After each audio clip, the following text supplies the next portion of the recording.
We're finally back. I'm Matt Towery for Insider Advantage Georgia, and the Southern Political Report with this quick political update. First, before we go to Georgia, let's talk about our poll in Florida in the U.S. Senate race.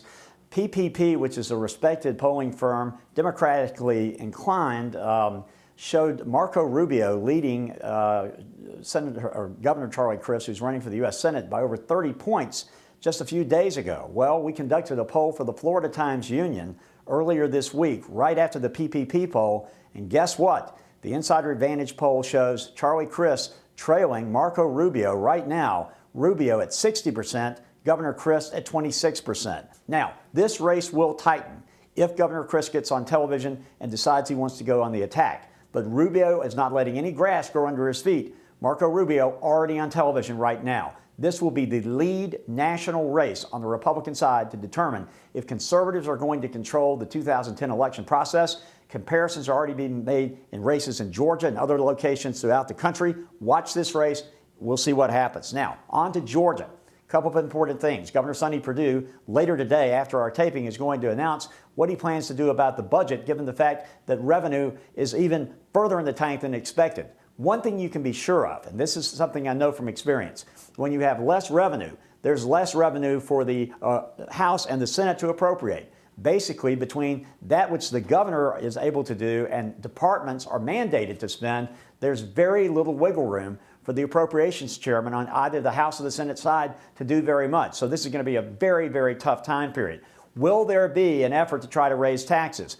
I still think there's a possibility that something like a $1 a pack cigarette tax may actually still pop up, but we'll have to wait and see what Governor Perdue proposes, and we'll know that when we're filming tomorrow. Now, on the floor today in the Georgia legislature, discussion about a constitutional amendment which would change the method of accounting from right now cash to accrual for transportation. That's going to be a major issue because right now you can't build a road in Georgia unless you have all of the cash at one time. Many states take that and say, wait, we're going to take into account the matching 80% that you get from the federal government. What's going to happen with that constitutional amendment proposal, we don't know yet. And Ralph Reed, you fooled us again. We thought Ralph Reed was in the bag to run in the race to replace John Linder. Reed decided at the last minute that this was not the race for him. You know what? I've known Ralph Reed a long time. Not going to say that he told us he was running specifically. Certainly had good reason to think that he would run. Probably could have been a race that Ralph Reed could win.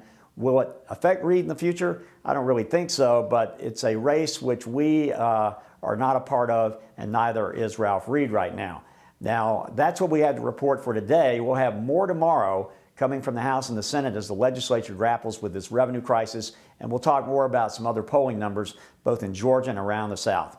I'm Matt Towery for Insider Advantage Georgia, and the Southern Political Report. Have a great day.